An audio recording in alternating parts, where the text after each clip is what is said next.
Assalamualaikum. Halo Halo Pak, Pak. selamat sore. Kabar ya, baik. Selamat sore. Selamat siang di sini. Oh iya, Masih jam 2. oh iya jam 2, selamat siang. Jadi, Ya, terima kasih ya Pak atas waktunya Pak. sama-sama. Iya. Ini samping saya, samping kiri itu Mbak Nana dari Halo Mbak Nana. Halo Mbak Nana. Penerangan. Halo Vicky, Mbak Tere, apa kabar? Kabar Sehat. baik. Alhamdulillah sehat. Assalamualaikum, selamat siang teman-teman, Mas Vicky yang kami sayangi, juga Mbak Tere, Pak Dubes yang kami hormati. Terima kasih sudah bersilaturahmi meskipun masih secara online karena ini masih pandemi. Ini rumah budaya kita di KBRI Nur Sultan. Rumah budaya itu adalah pusat untuk kegiatan-kegiatan budaya kita di sini. Mas Vicky ini adalah salah satu YouTuber Indonesia yang menginspirasi banyak kaum muda di Indonesia. Amin, amin. Benar.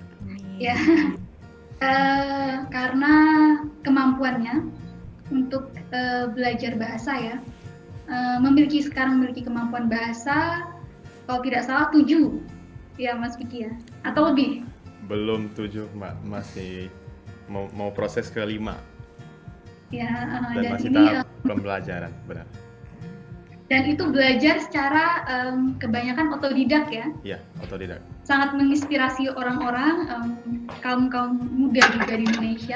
Dan Mas Vicky ini memiliki semangat untuk menjalin persahabatan lintas negara. Jadi kita lihat banyak sekali video-video Mas Vicky ini yang menjalin perkenalan, persahabatan dengan teman-teman di negara lain.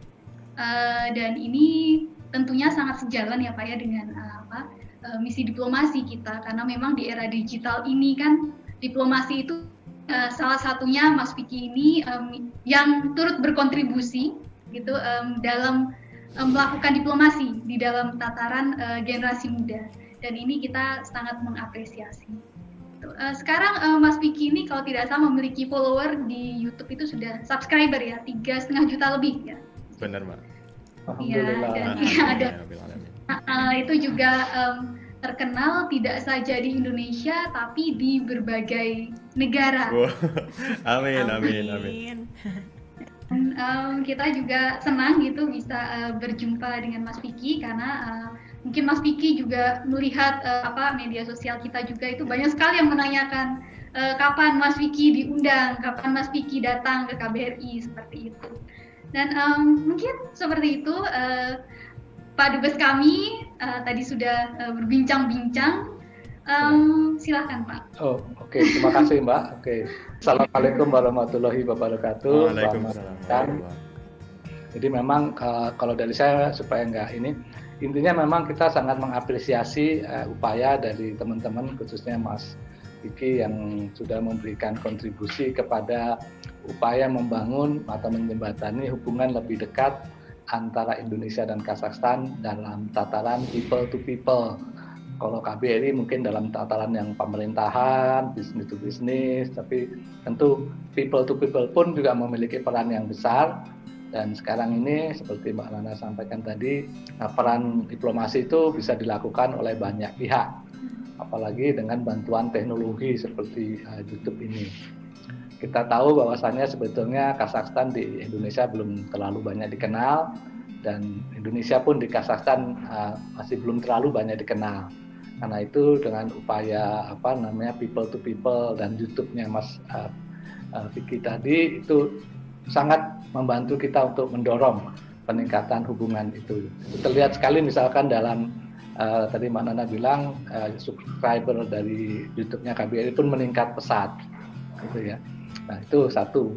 Yang kedua tentu saya juga ingin menegaskan lagi seperti yang disampaikan juga oleh Deddy Corbuzier ya dalam wawancaranya dengan Mas Vicky, pesan-pesan positif itu bagus tuh Mas. Itu bagus. Anak muda memberikan pesan-pesan positif itu adalah sesuatu yang dewasa, sesuatu yang matang. Di tengah begitu banyaknya pesan-pesan atau image-image yang kurang bagus yang kadang-kadang terjadi di ranah YouTube itu Mas Vicky juga pernah cerita juga wawancara itu. Jadi tentu yang hal-hal yang seperti ini patut kita apresiasi. Dan tentu semua ujung-ujungnya ke depan kita harapkan bahwasannya hubungan antara Indonesia dan Kazakhstan ini akan semakin baik, semakin lebih dekat. Kita akan selalu mencoba membantu, memfasilitasi hubungan-hubungan lain seperti yang Mas Vicky lakukan ini. Di samping tentu yang kita juga lakukan dalam tataran kita ya, dalam tataran KBRI. Itu juga satu bagian yang istilahnya komplementer, saling mengisi satu sama lain untuk membangun jembatan kedekatan, persahabatan kedua negara ini. Karena memang hubungan kita sebenarnya secara politik itu bagus sekali antara Indonesia dan Kazakhstan. Kita banyak memiliki visi yang sama, saling mendukung di forum-forum internasional satu sama lain gitu ya. Nah, ekonomi juga terus perdagangannya meningkat signifikan meskipun ada tantangan kesulitan soal logistik ya. Karena di sini tidak ada pelabuhan terbuka, negara ini negara yang landlocked itu. Tapi tetap ternyata statistik perdagangan kita cukup meningkat, dan yang tahun-tahun terakhir ya sebelum pandemi tentu itu meningkat luar biasa sampai 5 kali ya, hampir 500%. Jadi itu suatu tanda yang mengembirakan. Even di pandemi walaupun turun, tapi total itu 2020 dibandingkan 2018 itu masih jauh lebih tinggi di 2020. Padahal 2020 kan kita mengalami pandemi ya. Jadi itu juga menunjukkan adanya ini. Dan ini terus kita dorong karena pesannya pemerintah, pesannya Presiden Indonesia dalam hubungan diplomatik, kita akan mencoba mengedepankan isu-isu perdagangan, investasi, ekonomi, tapi juga tidak melupakan people to people connectivity seperti yang Mas Vicky lakukan ini. Jadi kita intinya seperti Mbak Nana sampaikan tadi, kita akan siap untuk mencoba membantu, akan terus mengembangkan hubungan ini termasuk yang dilakukan oleh Mas Vicky dan teman-teman di Jakarta. Mungkin dari saya. Ya, terima kasih banyak Pak. Ya. Silakan Mas. Ya, kalau misalnya Vicky juga mau tujuan Vicky awalnya buat YouTube itu ya karena ini loh, pengen ngasih tahu gini loh ke kehidupan orang-orang di luar sana, mengasih tahu juga culture dan juga mungkin menginspirasi mereka secara tidak langsung untuk mempelajari bahasa-bahasa di luar sana, khusus salah satunya yang Kazakhstan dan Rusia dan lain-lain gitu Pak. Ya, itu bagus. Mungkin Mas Vicky punya bakat dalam hal bahasa ya, yang kata orang disebut sebagai polyglot. Ya, tanpa harus belajar serius khusus gitu, tapi bisa cepat mengadaptasi bahasa-bahasa dan belajar bahasa-bahasa asing lain itu perlu dorong itu. Iya. Kalau Vicky mau nanya, mungkin banyak juga teman-teman dari Indonesia yang belum tahu. Kalau boleh tahu Bapak aslinya dari daerah mana di Indonesia? Oke, kalau saya pribadi dari Jawa Timur ya, dari dua orang tua saya, ibu bapak sudah almarhum itu kalau ibu saya dari kota yang namanya Bojonegoro, itu di perbatasan antara Jawa Timur, Jawa Tengah, tapi masuk di Jawa Timurnya.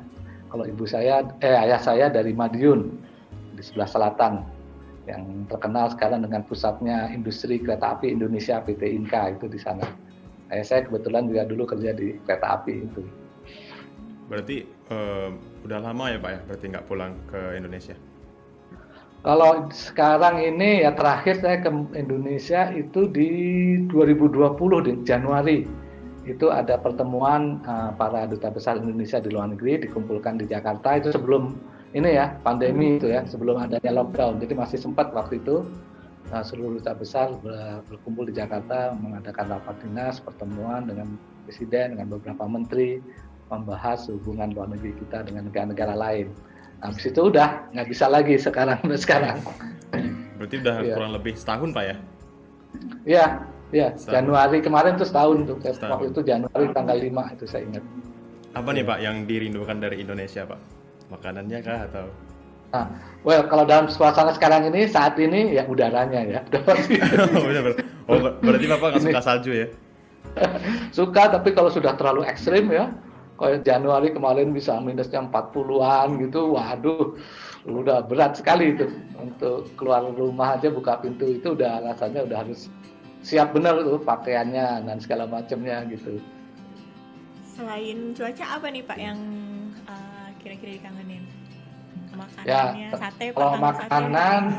makanan tentu ya Indonesia makanannya asik-asik ya gitu. Walaupun saya sudah berumur juga harus hati-hati nih jangan kebawa makanan yang ini macam-macam ya. Kita kan di Indonesia sering gorengan ya, suka gorengan itu hobi memang kita orang Indonesia. Tapi saya juga harus hati-hati untuk tidak berlebihan. Di sini soalnya makanannya relatif sederhana ya mereka. Mereka itu kan bangsa nomaden, beternak, pertanian mungkin tidak terlalu mengemuka di sini karena nomaden itu berarti pindah-pindah.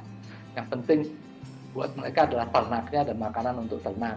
Gitu ya. Jadi makanannya itu yang utama ya daging sapi, daging kambing, daging kuda itu utamanya, menu utamanya. Yang karbohidratnya itu dari gandum yang dibuat pasta atau gandum yang dibuat roti gitu ya.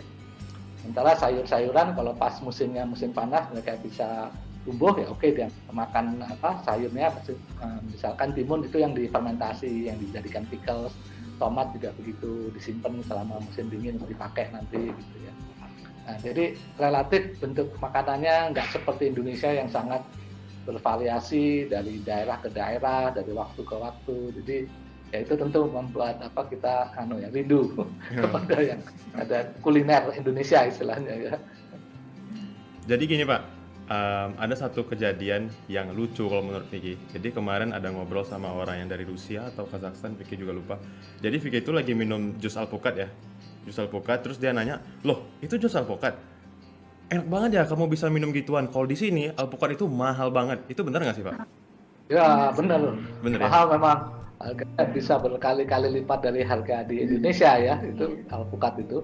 Pokoknya buah tropis ya, kayak seperti alpukat, mungkin mangga, nanas, itu harus dia import kan.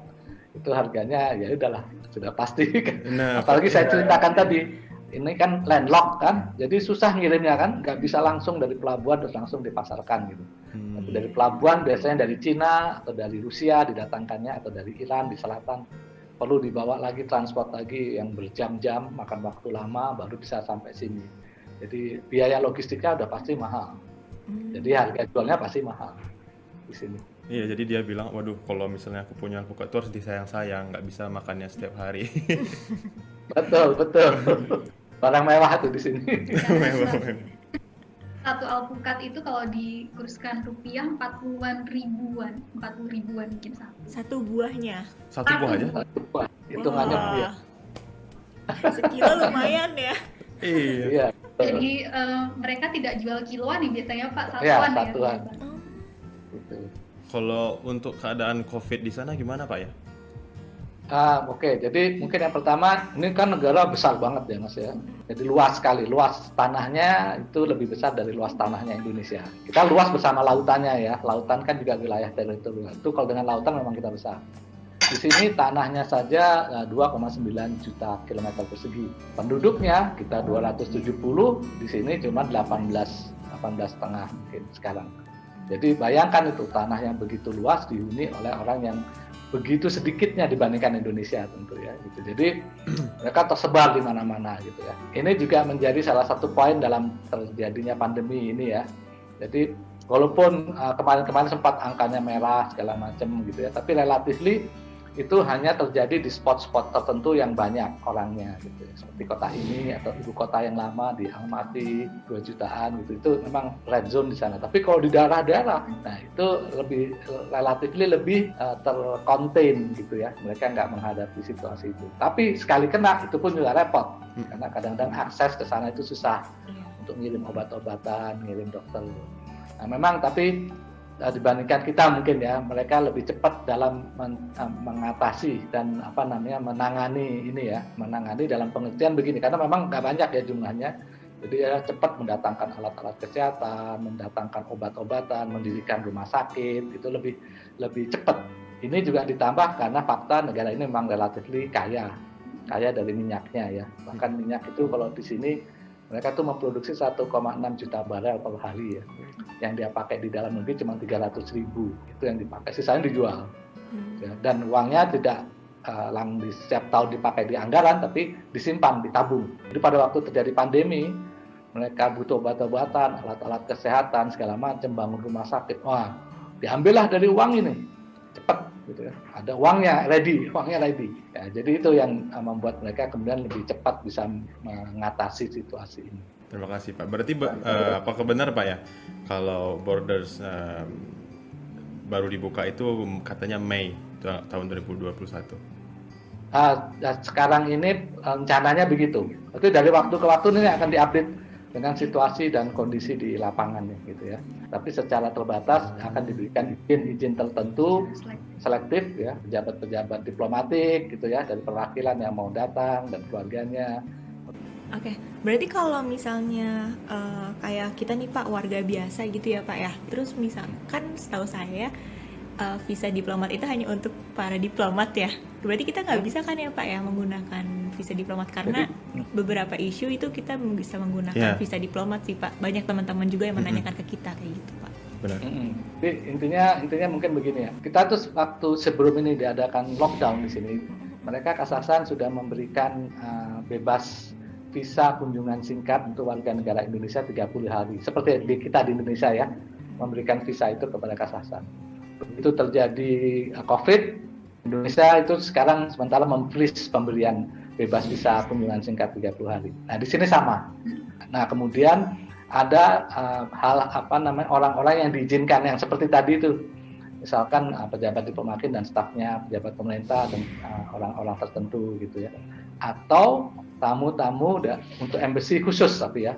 Kita tidak bisa memberikan sponsor dalam jumlah besar tertentu, misalnya 2, 3, 4 orang gitu karena ada tujuan khusus gitu. Nah, itu mereka masih mempertimbangkan. Sama di Indonesia juga gitu.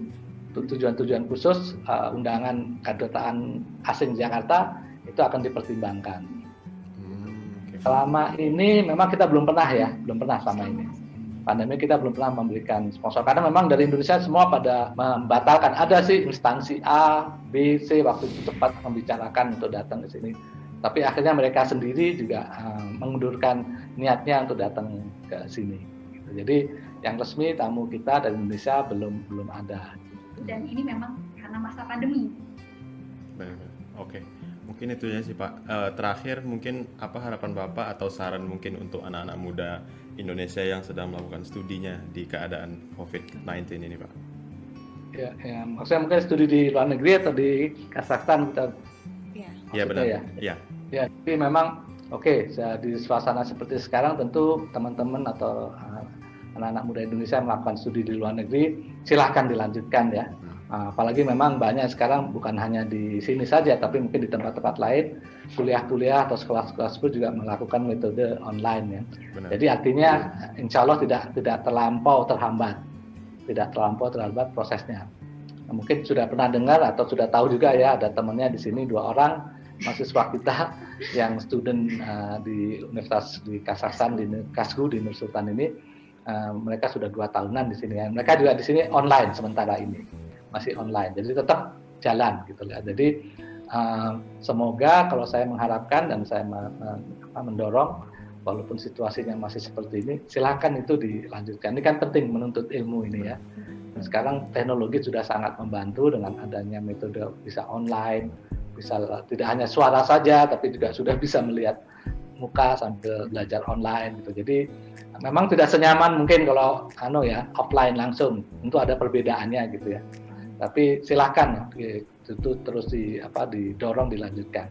Oke, berarti mungkin tidak ada kendala ya Pak ya, karena mungkin banyak anak-anak Indonesia yang mau kuliah di luar negeri gitu. Salah satunya mungkin Kazakhstan gitu. Iya, betul. Sini juga misalkan ada dari staf kita yang anaknya mau sekolah di luar Kazakhstan gitu ya. Itu juga jalan terus online memang. 1 tahun ini mulai 1 semester pertama ini mereka masih online.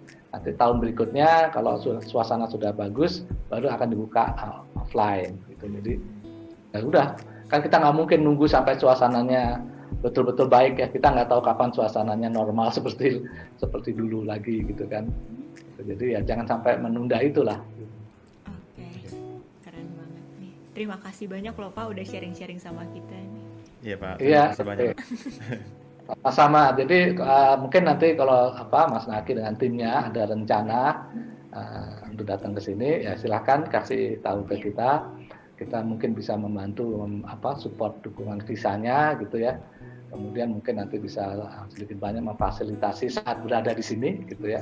Terima Tinggal kasih banyak. ini kita rumah budaya ini kita bisa jadikan juga tempat untuk menampung teman-teman, mengakomodasi teman-teman gitu ya. Kemarin juga kita gunakan ini untuk itu delegasi, atau kemarin event yang teman-teman pekerja Indonesia di spa terapis yang mau pulang tapi ternyata belum bisa karena lockdown gitu ya, transit sementara di sini 2 minggu 3 minggu juga kita ini kan menggunakan untuk membantu warga kita di sini gitu. Oke. Ya, terima kasih banyak Pak ya atas waktunya, dan Mbak Nana juga terima kasih banyak. Ya, Mas Vicky, ini kan Ya. generasi muda ini kan biasanya anak-anak muda sekarang itu tuh sangat kreatif, idenya itu banyak sekali gitu. Oke.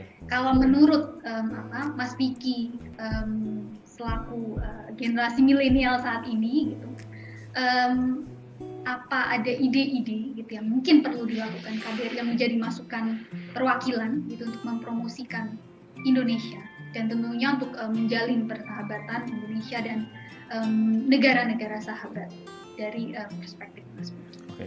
Kalau menurut Vicky, mungkin kalau orang-orang di Indonesia ini kan sukanya yang hiburan atau sesuatu yang menghibur gitu ya. Nah, mungkin bisa ide-ide atau mungkin sesuatu yang kreatif itu dibumbui dengan hiburan itu, tapi ada juga sesuatu yang mengedukasinya gitu, atau yang menginspirasi mereka kayak gitu. Itu sih juga, dan itu juga yang Vicky lakukan dengan konten-konten Vicky. Karena secara tidak langsung ide-ide kreatif itu Vicky dia konten-konten itu Vicky mungkin orang-orang ngelihatnya Vicky cuma ngobrol sama cewek, cuma gombal-gombal kayak gitu-gitu aja, tapi secara tidak langsung itu mereka itu juga ada yang terinspirasi untuk mempelajari bahasa atau mempelajari culture dari negara-negara luar sana, mungkin kayak gitu Mbak. Oke, itu bagus saya rasa ya. Memang biasanya kalau yang kita lakukan secara menghibur, kita selipkan dengan pesan-pesan tadi, itu lebih mengena biasanya ya. Benar. Daripada edukasi yang betul-betul ini begini harus saya, biasanya malah orang tidak. Itu maksudnya. Gitu, benar. Terima kasih Pak. Ya. Oke, bagus. Ya. Dari saya sih mungkin nggak ada, ya itu aja tadi. Kita offer ini, nanti silakan. Kalau ada rencana untuk ini, silakan ke kontak kami, ke Mbak Nana ya, KBRI. Saya tahu ada beberapa yang mencoba mengatasnamakan Mas Vicky ya, kontak kita juga. Makanya kita perlu kadang-kadang ini. Dapat beberapa email ini yang kita juga nggak tahu ini beneran Mas Vicky atau dari timnya Mas Vicky gitu, tapi memang. Iya, mungkin buat kawan-kawan yang mungkin yang lagi nonton, jangan lagi ya dikirim-kirim kayak gitu. Karena mengganggu juga. Iya. Sekali lagi terima kasih banyak ya Pak ya, dan Mbak Nana atas Sama-sama. waktunya. Terima kasih banyak Mbak Nana, Bapak untuk waktunya. Oke, sukses ya. Sukses ke depan. Terima kasih. Dan jaga kesehatan. Sehat selalu Pak, Mbak Nana.